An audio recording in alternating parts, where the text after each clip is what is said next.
इस वीडियो में हम देखेंगे क्लास 10 इंग्लिश ग्रामर सेक्शन के जो 10 वैसे 12 रहते हैं और जिसमें से 10 करना रहता है एनी 10, तो उनको हम डिस्कस करेंगे। चलिए देखते हैं, वीडियो को शुरू करते हैं। जैसे यहाँ पे इंफॉर्मेशन दी गई है, complete any 10 of 12 of the following task, मतलब जो 12 है उसमें से कोई 10 करना है एज डायरेक्टेड, मतलब जैसा कि बोला गया है, जैसा डिक्टेट किया गया है, जैसा कहा गया है उसी के हिसाब से हमें करना है। जैसे हमारा पहला है fill in the blank with the correct option to complete the opening line of a formal letter, मतलब यहाँ पे हमें क्या करना है, फिल इन द ब्लैंक्स के जो क्वेश्चन है और 4 ऑप्शन है, और ये क्या है, फॉर्मल लेटर की ओपनिंग लाइन है, शुरुआती लाइन है। फॉर्मल लेटर है उसकी शुरुआती लाइन है। चलिए देखते हैं। जैसे क्वेश्चन क्या है, dear mister Patel we are please to inform you that, मतलब डियर मिस्टर पटेल, हमें आपको इन्फॉर्म करते हुए खुशी हो रही है कि your proposal for the upcoming project by the board of the directors, यहाँ पे यही इसके आगे मतलब fill in the blanks type का क्वेश्चन है, तो मतलब इसके आगे फिल करना है। यहाँ पे फुल स्टॉप नहीं है बल्कि आगे क्वेश्चन है, तो यहाँ पे क्या भरा जाएगा। जैसे अगर हम देखा जाए तो अगर ऑप्शन को एलिमिनेट करें तो यहाँ पे ये फॉर्मल लेटर है तो हैड पास्ड, ये तो नहीं होगा क्योंकि हैड काफ़ी पुराना जो होता है, जो बहुत बीत चुका होता है, पास्ट का होता है और काफ़ी ज़्यादा पुराना होता है, उसके लिए हम हैड मतलब पास्ट परफेक्ट टेंस यूज़ करते हैं, तो ये पहला वाला तो नहीं होगा। उसके बाद विल हैव बीन इंडोर्स्ड, मतलब कि फ्यूचर में पास किया जाएगा, ऐसा कुछ नहीं, फ्यूचर की बात है। मतलब यहाँ पे जो सेंटेंस वो बता रहा है कि आपका जो अपकमिंग प्रपोजल है आपका, वो लगभग उसे पास कर दिया गया है, तो इस तरह से बताने की कोशिश की जा रही है। तो इसके लिए हमारा क्या हो जाएगा, हैव इंडोर्स, तो हैव बीन, यहाँ पे ये सी वाला ऑप्शन सही होगा क्योंकि ये पैसिव वॉइस से बना है। कैसे बना है, पैसिव। अगर यहाँ पे जो ऑप्शन होता कि हैज़ बीन की बजाय यहाँ पे ये जो लास्ट वाला डी वाला ऑप्शन है, अगर वो हैज़ होता तब तो थोड़ा डाउट होता, लेकिन क्योंकि प्रपोज़ल जो है एक ही है तो यहाँ पे हम सी वाला लगा सकते हैं। लेकिन अगर हैज़ होता तब पर भी हम सी वाला ही लगाते। कैसे लगाते, क्योंकि जो प्रपोज़ल पास किया गया है वो किसी और के द्वारा पास किया गया है, तो इसीलिए ये पैसिव वॉइस से होगा, जिसका सी वाला ऑप्शन सही होगा। उसके बाद अगला क्वेश्चन है, read the given sentence from a marketing report, identify the error and supply the correction in the given format, मतलब हमें यहाँ पे क्या करना है, एरर ढूंढनी है। तो the company continues to strives tirelessly to meet customer demands. अब हमें इस सेंटेंस में एरर को ढूंढना है, तो अगर देखा जाए तो कोशिश कीजिए कि जो MCQ है, जो एरर ढूंढने वाला है उसको छोड़ने की कोशिश कीजिए। अगर टफ़ है तो छोड़ दीजिए, क्योंकि 12 में से 10 ही करना है। टोटल कितना करना है, 10। अगर आप इसमें अगर एरर आसानी से मिल जा रही है तब तो ठीक है, लेकिन कोशिश कीजिए कि इसको अवॉइड करने के लिए जो एरर ढूंढने वाला है कोशिश कीजिए। जो डायरेक्ट इनडायरेक्ट वाला है उसको पूरा कीजिए, क्योंकि डायरेक्ट इनडायरेक्ट में हम किसी तरह से बस हमको इनडायरेक्ट वाला रूल्स को अप्लाई कर देना है। और इनडायरेक्ट का मतलब होता है किसी की कही हुई बात को जैसे का तैसा ना कहकर अपने लफ्ज़ों में कहना। तो इनडायरेक्ट वाले में अगर थोड़ा सा इधर उधर भी हमारा हुआ तो कोई गलत नहीं है, लेकिन अगर ये जो सेकंड वाला एरर ढूंढने वाला है, जैसे कि इसमें ये काफ़ी आसानी से एरर मिल जाएगी, क्योंकि टू के बाद हमेशा ही हम कौन सी फॉर्म यूज़ करते हैं, V1। 2 + V1 होता है और फॉर प्लस ING होता है, मतलब फॉर के बाद जो मेन वर्ब ना हो उसकी बात की जा रही है, तो फॉर के बाद हम V1 + ING लगाते हैं, ING फॉर्म यूज़ करते हैं। बस इतना ख्याल करो कि हाँ, टू के बाद क्या यूज़ करना है, फर्स्ट फॉर्म का यूज़ करना है और बाकी के साथ ING फॉर्म का यूज़ करना है। और हाँ, ये मेन वर्ब की बात नहीं हो रही है। तो यहाँ पे अगर हम देखें इस सेंटेंस में द कंपनी कंटिन्यूस, तो मेन वर्ब तो हमारी कंटिन्यूस हो चुकी है। अब इसके बाद जो कौन सा है, इंफिनिटिव टू है, तो इसके बाद जो स्ट्राइव्स लगा है ये एरर है। तो यहाँ पे एरर में हम क्या लिख देंगे, स्ट्राइव्स, इस तरह से लिख देंगे। और करेक्शन में हम यहाँ पे करेक्शन के नीचे इस वाले कॉलम में हम करेक्शन के नीचे लिख देंगे स्ट्राइव। तो ये हुआ हमारा सही। तो स्ट्राइव इसमें इनकरेक्ट है, एरर है, और इसका करेक्शन क्या हो जाएगा, स्ट्राइव। उसके बाद अगला क्वेश्चन है, जैसे ये डायरेक्ट इनडायरेक्ट वाला है तो इसको तो एकदम मत छोड़ो। आई मीन इसको नहीं छोड़ना चाहिए। जैसे यहाँ पे अगर हम देखें क्या है, Riya ask the following question to her colleague Deepak, मतलब जो रिया है जो फॉलोइंग क्वेश्चन है वो अपने कलीग से पूछती है। तो चलो देखते हैं। Have you finalize the magazine content to be submitted tomorrow. तो यहाँ पे ये क्वेश्चन जो रिया है किससे पूछ रही है, आई मीन दीपक से पूछ रही है। तो इसको हम रिया के क्वेश्चन को कैसे रिपोर्ट करेंगे, तो इसका आंसर हो जाएगा जैसे, तो सबसे पहले हम तो रिया, क्योंकि ये इंट्रोगेटिव है तो इसके लिए हम क्या लिख देंगे, आस्क्ड। तो क्या हो जाएगा, रिया आस्क्ड और किससे पूछ रही है, दीपक से। तो हो जाएगा दीपक, रिया आस्क्ड दीपक, ये हो जाएगा रिया आस्क्ड दीपक। उसके बाद ये आई मीन हेल्पिंग वर्ब से शुरू है। अब जैसा कि हम जानते हैं अगर इनडायरेक्ट स्पीच में जो रिपोर्टेड स्पीच है अगर हेल्पिंग वर्ब से शुरू होता है तो हम कंजंक्शन इफ़ या वीदर का यूज़ करते हैं। किसका यूज़ करते हैं, इफ़ या वीदर का। तो यहाँ पर हम वीदर या फिर इफ़ लगा देंगे तो उसके बाद हो जाएगा इफ़, और उसके बाद जो बचा हुआ सेंटेंस होता है उसको हम असर्टिव की तरह करते हैं और बाकी प्रेजेंट परफेक्ट को पास्ट परफेक्ट में इस तरह से जो रूल्स है डायरेक्ट इनडायरेक्ट का उसी के हिसाब से हम कर देंगे। तो क्या हो जाएगा, तो यहाँ यू है, यू बदलेगा किसके अकॉर्डिंग, दीपक के अकॉर्डिंग, सेकंड पर्सन है, ऑब्जेक्ट के अकॉर्डिंग चेंज होगा तो हो जाएगा यहाँ पर ही, इफ़ ही। और उसके बाद ये प्रेजेंट परफेक्ट है तो पास्ट परफेक्ट में चेंज कर देंगे तो हो जाएगा इफ़ ही हैड। यहाँ पे हम असर्टिव की तरह कर रहे हैं क्योंकि यहाँ पे जो क्वेश्चन है आई मीन किसी और की बात को हम अपने लफ्ज़ों में बता रहे हैं ना कि पूछ रहे हैं, और बताने के लिए हम असर्टिव सेंटेंस का यूज़ करते हैं। और असर्टिव सेंटेंस में जो हेल्पिंग वर्ब होती है सब्जेक्ट के बाद होती है ना कि पहले, तो इसीलिए हम यहाँ पे सब्जेक्ट ही को पहले लिखे हैं और हैड को बाद में। चलिए देखते हैं उसके बाद क्या है, हैड फाइनलाइज्ड, उसके बाद फाइनलाइज हो जाएगा कंटेंट टू बी सबमिटेड। अब ये टुमारो को बस किस में चेंज कर देंगे, मतलब बाकी जैसे का तैसे इस तरह से लिखते रहेंगे और बस टुमारो को किस में चेंज कर देंगे, दैट डे में, है ना, इस तरह से हो जाएगा। चलिए अगला क्वेश्चन देखते हैं। जैसे क्या है, fill in the blank by choosing the correct option to complete an official announcement. I mean हमें क्या करना है, फिल इन द ब्लैंक्स। यहाँ पर हमें फिल इन द ब्लैंक्स मेन ऑप्शन दिए गए हैं दैट, दिस और दिस को। चलो देखते हैं, पहले पढ़ें फिर उसके बाद देखेंगे कि क्या हो सकता है, आई मीन कौन सा ऑप्शन नहीं हो सकता। पहले तो ऑप्शन को एलिमिनेट करना सीखिए आप लोग। ऑप्शन को एलिमिनेट मतलब कौन सा नहीं हो सकता है, क्योंकि अगर हमें गेस करना है, तुक्का मारना है, गेस करना है तो हम कम में से मारे, आई मीन 2 में से मारे तो ज़्यादा अच्छा है, या फिर 4 में से मारने के बजाय अगर हम 2 में से मारे तो ज़्यादा अच्छा है। तो इस तरह से पहले हम क्या करेंगे, ऑप्शन को एलिमिनेट करेंगे। चलिए देखते हैं। जैसे यहाँ पे क्या है, please be inform that the deadline for submitting your registration for participation in the art exhibition has been extended, है ना, हैज़ बीन एक्सटेंडेड।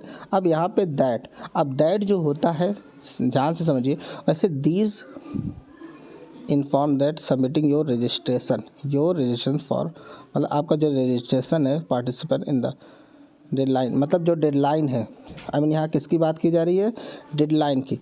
तो जो डेडलाइन है सिंगुलर है तो दीज तो नहीं हो सकता है, ये जो दीज नहीं हो सकता है, क्यों, क्योंकि दीज जो होता है वो प्लूरल के लिए यूज़ होता है। तो बचा कौन हमारे पास, एक दैट और एक दिस। तो दैट जो होता है वो दूर के लिए यूज़ होता है, तो इसका जो करेक्ट ऑप्शन होगा दिस होगा, मतलब दिस शुड बी, है ना, मतलब this should be communicated to all. मतलब ये जो आई मीन ये जो डेट है जो आगे बढ़ा दी गई है आर्ट एग्जीबिशन के लिए, वो सभी स्टूडेंट को क्या करना चाहिए, आई मीन क्या होने जाना चाहिए, उनके पास कम्युनिकेट हो जानी चाहिए। उसके बाद अगला क्वेश्चन है, रीड सनास रिप्लाई, मतलब सना के रिप्लाई को रीडिंग करो। ये भी डायरेक्ट इनडायरेक्ट वाला है। To her team leader regarding the preparation of an important presentation. जैसे क्वेश्चन क्या है, I am sorry I forgot ma'am, I will have the presentation ready for you very soon today, report Sana's reply by completing the sentence correctly. यहाँ पे देखो क्या है, I mean आगे यहाँ पर लिखा गया है, तो उसके बाद क्या, जैसे यहाँ पे क्या है, Sana apologised for having forgotten and said. अब सेड के बाद यहाँ पे हम क्या लगा देंगे that, I mean conjunction use कर क्या यूज़ कर देंगे दैट। और उसके बाद ये जो सना का रिप्लाई है, क्योंकि यहाँ पे देखिए जैसे कि यह अपोलॉइज्ड मतलब सॉरी आ गया, यहाँ पर भूलने का भी यहाँ पे जिक्र हो चुका है, हमें इसी के आगे बढ़ाना है। तो हम ये जो सेकंड वाला सेंटेंस है जो कहाँ से शुरू हुआ है, I will say, I will have the presentation, इसी को हमें बस क्या करना है इनडायरेक्ट में चेंज कर देना है ना। तो चलिए देखते हैं। तो यहाँ पे जो आई है फर्स्ट पर्सन है और बात फर्स्ट बोलने वाला कौन है, आई मीन सना है, सब्जेक्ट के अकॉर्डिंग बदलेगा। तो यहाँ पे दैट लगाकर हम इसी को बदलेंगे। चलो यहाँ हो जाएगा हमारा सबसे पहले तो दैट हो जाएगा और उसके बाद सना लड़की है तो यहाँ पे आ जाएगा शी। अब विल है तो विल को जैसा कि हम जानते हैं किस में बदलते हैं, वुड में। और शैल जो होता है उसको हम शुड में बदल देते हैं। तो यहाँ पे विल है, वैसे शैल है, तो क्योंकि जो आई और वी के साथ विल लगता है, आई और वी के साथ शैल लगता है और बाकी के साथ क्या लगता है, विल लगता है।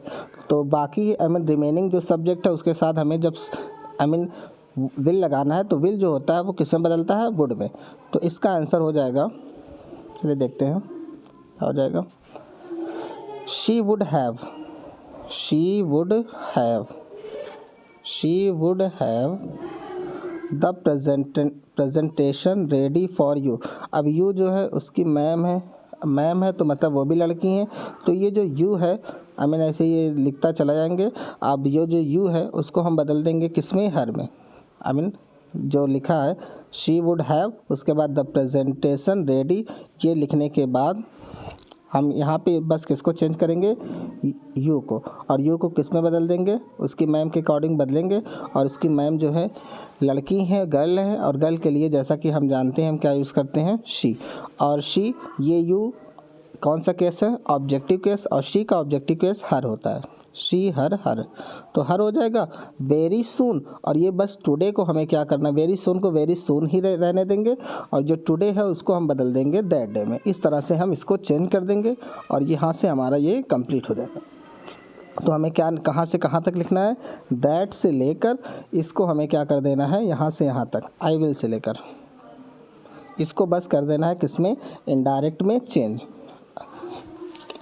इसके बाद हमारा अगला क्वेश्चन है फिर से जैसे यहाँ पे ऑप्शन में है, ऑप्शन में अगर एरर है तो कोई बात नहीं है, आई मीन आसान है ढूंढना, जाहिर सी बात है कोई ए बी सी डी कोई एक ऑप्शन तो सही होगा ही, बस ऑप्शन को एलिमिनेट कर लीजिए।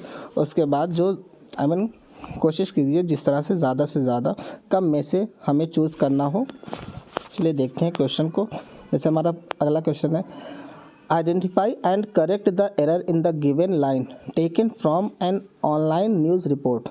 ऑनलाइन न्यूज़ रिपोर्ट की हमें यहाँ इसकी लाइन है तो इसमें हमें एरर ढूंढनी है। जैसे हमारा सेंटेंस क्या है, nearly most shop was closed for the public holiday. तो यहाँ पे इसमें हमें एरर ढूंढनी है। तो यहाँ पे हमारा पहला है मोस्ट को एवरी में शॉप्स हो जाएगा, वाज वर हो जाएगा और एरर है द। तो यहाँ पे समझने की कोशिश करते हैं, जैसा कि यहाँ पे मोस्ट, अब जैसा कि मोस्ट है वैसे यही एरर है। अगर हम आई मीन ऑप्शन क्या नहीं हो सकता है ये समझिए। पहले हम ऑप्शन मान लीजिए हमको, वैसे इसका आंसर तो ये पहला वाला है, लेकिन अब ऑप्शन को मान लीजिए अगर हमें एलिमिनेट करना है, मान लीजिए जैसे ये शॉप है, अगर हम शॉप एरर है और यहाँ पे लगा दे रहे हैं शॉप्स, तो अगर शॉप्स यहाँ पे आ जाएगा तो वाज आई मीन ये प्लूरल सब्जेक्ट बन जाएगा और प्लूरल सब्जेक्ट के साथ वर यूज़ होता है, ना कि वाज। तो पहला वाला तो नहीं हो सकता है। अब जैसे यहाँ पे मानिए वाज अगर गलत है और यहाँ पे हम लिख दे रहे हैं वर, यहाँ पे वाज कुछ गलत करके आई मीन एरर है वाज और लिख दे रहे हैं क्या, वर, तब पर भी यहाँ पे क्या लिखा है, इसके पहले शॉप लिखा है जो कि सिंगुलर सब्जेक्ट है और सिंगुलर सब्जेक्ट के साथ हम क्या यूज़ करते हैं, वाज, ना कि वर। तो ये भी हमारा गलत हो जाएगा। उसके बाद द दैट इसमें रहने देते हैं। तो जैसा कि ये पहला वाला मोस्ट मतलब ज़्यादातर, अब मोस्ट जो है वो हमारा किस तरह से काम करता है, प्लूरल की तरह। लेकिन ये जो ईच है, एवरी है, कौन each, every, either of, neither of, none of. तो ये इस तरह से जो आई मीन इस तरह के जो कंजंक्शन है या फिर कह लें इन तरह के जो वर्ड है वो हमेशा ही अपने बाद क्या लेते हैं, सिंगुलर वर्ब लेते हैं। मतलब each, every, one of, neither of, ये मैं वैसे आइदर ऑफ, नाइदर ऑफ ये तो खैर लेते हैं, लेकिन आइदर और नाइदर नॉर वो पास वाला है। ग्रामर का जो रूल्स होता है जो कि हमने अच्छे से पढ़ा है, तो एवरी के बाद हमें क्या यूज़ करना है, सिंगुलर नाउन और सिंगुलर वर्ब का यूज़ किया जाता है। तो यहाँ पे हो जाएगा मोस्ट की जगह क्या, एवरी, है ना। मेरे हिसाब से समझ में आया होगा। चलिए अगला क्वेश्चन देखते हैं। जैसे अगला क्वेश्चन है, complete the given school announcement by selecting the correct option to fill in the blank. जैसे यहाँ पे क्या करना है, हमें फिर से क्या करना है, एरर ढूंढनी है। यहाँ पे फिल इन द ब्लैंक्स वाला है, तो यहाँ पे हमें फिल करना है। ये जो थोड़ी सी जगह है यहीं पर फिल करना है। चलिए देखते हैं। जैसे good news everyone, our school robotic teams has successfully. अब यहाँ पर इसी के बाद हमें, जैसे यहाँ पे देखो सिक्योरिंग नहीं हो सकता, क्योंकि भाई सिक्योरिंग क्यों नहीं हो सकता है, क्योंकि यहाँ पे प्रेजेंट परफेक्ट है और थर्ड फॉर्म का यूज़ होगा, तो इस तरह से बी वाला सही हो जाएगा। ज़्यादा देखने की ज़रूरत नहीं है, इसमें एकदम इजी सा है। क्या इसमें डिस्कस करें, हैज़ हेल्पिंग वर्ब ऑलरेडी लग गई है तो विल लगेगा नहीं, हैड लगेगा नहीं, यही थर्ड फॉर्म की ज़रूरत थी, क्योंकि प्रेजेंट परफेक्ट में थर्ड फॉर्म का यूज़ किया जाता है। चलिए अगला देखते हैं। जैसे अगला क्वेश्चन है, dictate the error and supply the correction for the given observation bye a child. तो इसमें भी हमें क्या करना है, एरर ढूंढनी है। चलिए देखते हैं। That need not be that jacket, that need not, वैसे एरर तो एकदम आसानी से मिल गई है, ये नीड नॉट ही एरर है। क्यों, क्योंकि ये कहने की कोशिश की जा रही है कि ये जो जैकेट है वो जैकेट जो है वो डैड की नहीं हो सकती। ज़रूरत, नीड का मतलब क्या होता है, ज़रूरत, है ना।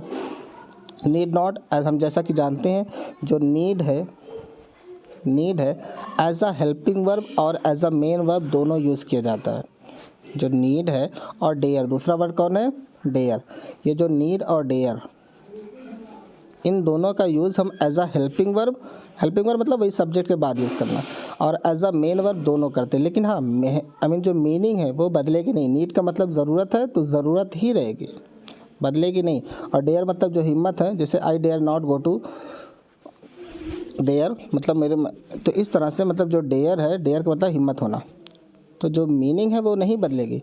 बाकी इसका यूज़ हम एज अ हेल्पिंग वर्ब और एज अ मेन वर्ब दोनों कर सकते हैं। तो यहाँ पे एज अ मॉडल यूज़ किया गया है नीड को, तो ये नीड नहीं रहेगा, बल्कि दैट कैन नॉट बी, यहाँ पे या तो may be, that may not be that jacket, यहाँ पे कैन, वैसे कैन ज़्यादा, क्योंकि जो कैन होता है ध्यान से समझिए। वैसे यहाँ पे मे नॉट बी पहला, मे नॉट बी पहला ये भी सही हो सकता है। दैट मे नॉट, मतलब अब ये मे कहाँ लगता है ये जानिए, जब प्रोबेबिलिटी कम हो, जब प्रोबेबिलिटी कम हो तो वहाँ पे हम लगाते हैं मे। लेकिन अगर प्रोबेबिलिटी बहुत ज़्यादा हो, पॉसिबिलिटी बहुत ज़्यादा हो, तो वहाँ पे हम यूज़ करते हैं कैन। अगर हम परसेंटेज में देखें तो जो मे की पॉसिबिलिटी होती है वो 40 से 50 होती है, 40 से 50% तक होती है। और इसी तरह से अगर हम कैन की पॉसिबिलिटी देखें तो थोड़ा सा बढ़ा लीजिए, उसी पे 80-90 कर लीजिए। तो यहाँ पे वैसे ज़्यादातर मेरे हिसाब से सही होगा दैट कैन नॉट बी, मतलब that can not be that's jacket. Because क्यों, ये जैकेट, डैड की जैकेट, क्योंकि जाहिर सी बात है बहुत छोटी है, बहुत हद से ज़्यादा छोटी है। जैसा कि हम जानते हैं टू जो होता है किसी चीज़ को एक्सेसिव के बारे में बताने के लिए यूज़ होता है, निगेटिव होता है, मतलब वो इतनी छोटी है जितनी की नहीं होनी चाहिए, इस तरह से। तो जो टू है बहुत ज़्यादा छोटी है, हद से ज़्यादा छोटी है, तो वो निश्चित रूप से ही डैड की जैकेट नहीं हो सकती है। तो यहाँ पे हम क्या यूज़ कर लेंगे, कैन। क्या यूज़ कर लेंगे, तो इसका जो एरर होगा, एरर में लिख देंगे नीडेंट, और करेक्शन में लिख देंगे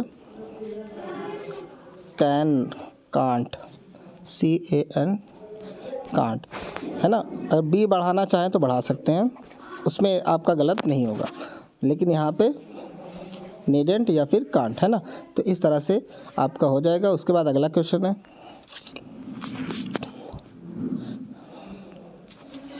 report the dialogue between a teacher. ये भी डायरेक्ट इनडायरेक्ट वाला आ गया। तो हम पहले ही, मैं जैसा कि हम कह चुके हैं कि हमें डायरेक्ट इनडायरेक्ट वाला नहीं छोड़ना है, क्योंकि हमें डायरेक्ट इनडायरेक्ट का पूरा रूल्स अच्छे से पता है और इसमें गलती होने के चांसेस कम रहते हैं, या फिर अगर थोड़ा इधर उधर भी हो जाता है तो सही माना जाता है, क्योंकि इनडायरेक्ट का मतलब ही होता है किसी की कही हुई बात को अपने लफ्ज़ों में कहना।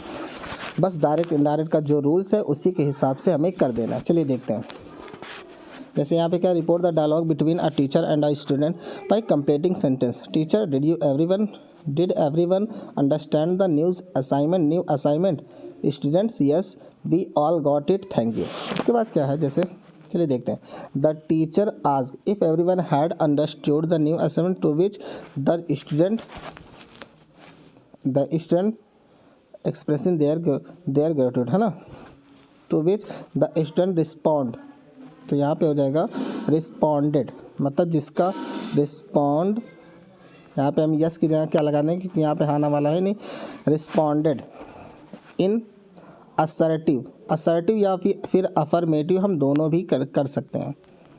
असर्टिव या लिख दीजिए या फिर अफर्मेटिव लिख दीजिए, मतलब जिसका, वैसे असर्टिव नहीं, अफर्मेटिव ज़्यादा अच्छा रहेगा क्योंकि असर्टिव का मतलब होता है उसमें अफर्मेटिव निगेटिव दोनों आ जाता है, तो अफर्मेटिव ज़्यादा अच्छा रहेगा। तो जिसका रिस्पॉन्स स्टूडेंट ने किस में दिया, अफर्मेटिव में दिया, और उसके बाद क्या बोला था, वी ऑल, है ना, and said that, and told that, या फिर हाँ सेड दैट ज़्यादा अच्छा रहेगा क्योंकि सेड दैट, और उन्होंने कहा कि, क्या कहा कि दे, यहाँ पे हम बी को बदल देंगे स्टूडेंट्स क्योंकि ज़्यादा है तो दे हो जाएगा, दे ऑल हैड, यहाँ पे पास्ट इंडेफिनिट है ना, तो पास्ट इंडेफिनिट को हम पास्ट परफेक्ट में चेंज कर लेंगे, तो they all had got it, it's नहीं बदलेगा क्योंकि ये थर्ड पर्सन है, तो लिख देंगे इसी के आगे they all had got it. उसके बाद यहाँ पे थैंक यू का यहाँ पे लिखा गया है एक्सप्रेसिंग देयर एट ग्रेटिट्यूड, तो आपको थैंक यू वाला नहीं करना है, बस क्या करना है थैंक यू वाला, क्योंकि यहाँ पे लिखा है तो दे हैल, क्या है, they all had got it, यहीं पर आपको छोड़ देना है, ये आपका आंसर हो जाएगा। उसके बाद अगला क्वेश्चन है, select the correct option to complete the given sentence from a handbook for managers. अब इसके बाद क्या है, चलिए देखते हैं। The manager dash consider the proposal before making a decision. अब यहाँ पे समझने की कोशिश कीजिए, ये बस सिंपल सी बात की गई है, तो यहाँ पे द मैनेजर विल हो जाएगा, शुड नहीं होना चाहिए क्योंकि चाहिए, कोई ज़रूरी काम नहीं, मतलब वो तो करेंगे ही ना, जो मैनेजर है वो करेंगे ही, तो कैन तो लगेगा नहीं क्योंकि कर सकते हैं, और माइट मतलब पॉसिबिलिटी कम हो, ज़्यादा इसमें अप्रोप्रिएट क्या है, विल, है ना, कि the manager will consider the proposal, मतलब जो मैनेजर हैं वो प्रपोजल को कंसीडर करेंगे, विचार करेंगे, बिफोर मेकिंग अ डिसीज़न, मतलब डिसीज़न लेने से पहले, तो वो क्या करेंगे, ये ज़रूरी काम है, फिक्स काम है कि ये करेंगे ही करेंगे, तो उसमें शुड माइट ये सब आने का सवाल ही नहीं पैदा होता। चलिए देखते हैं अगला question. Complete the given sentence about the reaction of some friends by selecting the correct option, ये भी हम कर लेंगे। तो यहाँ पे जैसा कि हम जानते हैं, ध्यान से समझिएगा, जब कोई इस तरह से सेंटेंस लिखा हो तो ऑफ के पहले वाला मेन सब्जेक्ट माना जाता है, ना कि बाद वाला। तो यहाँ पे द ग्रुप ऑफ फ्रेंड्स, यहाँ पे हम बात किसकी की जा रही है, ग्रुप की बात की जा रही है, ना कि फ्रेंड्स की। किसकी बात की जा रही है, ग्रुप की बात कर रही है। और हम ये भी जानते हैं जब कलेक्टिव नाउन एक साथ मिलकर काम करता है तो उसके साथ हम सिंगुलर वर्ब का यूज़ करते हैं। किसका यूज़ करते हैं, सिंगुलर वर्ब का, वही वर्ब मतलब हेल्पिंग वर्ब, सिंगुलर वर्ब का यूज़ करते हैं। तो आर नहीं होगा, वर नहीं होगा, दो गए। अब हमारे पास बचा दो, बी और सी, मतलब ऑप्शन हमने एलिमिनेट कर दिया, पहला और डी वाला। क्यों, क्योंकि ये कलेक्टिव नाउन है और एक साथ मिलकर काम कर रहा है। और ये भी हम जानते हैं कि अगर कोई सेंटेंस इस तरह से हो तो ऑफ के पहले वाला हमारा सब्जेक्ट माना जाता है, ना कि बाद वाला। जैसे क्या हो जाएगा, तो आर नहीं होगा तो हैज़ एक्साइटेड, इज़ एक्साइटेड। तो यहाँ पे देखिए बी वाला सही होगा क्योंकि यहाँ पे थर्ड फॉर्म का यूज़ किया गया है ना, थर्ड फॉर्म का यूज़ किया गया, इसीलिए प्रेजेंट परफेक्ट मानकर इसमें हम क्या यूज़ कर देंगे, हैज़। ओके, क्योंकि हम जानते हैं ये इस किसकी हेल्पिंग वर्ब होती है, प्रेजेंट कॉन्टिन्यूअस की, और इसके साथ हम क्या यूज़ करते हैं, आईएनजी फॉर्म यूज़ करते हैं। चलिए अगला क्वेश्चन देखते हैं और ये लास्ट है। क्या है, read the conversation about social media between a teacher and a student, teacher and a student teacher. अब ये टीचर बोल रही हैं, मतलब कि यहाँ पे टीचर और स्टूडेंट के बीच एक कन्वर्सेशन है सोशल मीडिया को लेकर। अब यहाँ पे टीचर जो है वो बोल रहे हैं, how do you think social media influences our perceptions of reality. अब जो जगरीत है वो बोल रहा है, आई मीन जो स्टूडेंट है वो बोल रहा है, I believe it distorts our perception of reality by only showing the highlight reels of people's life। चलिए इसको हम बदल देते हैं। द स्टूडेंट रिमार्क्ड, है ना, the student remarked by only showing, remarked और उसके बाद हम दैट लगा देंगे ना, बस स्टूडेंट वाला ही हम बोलेंगे।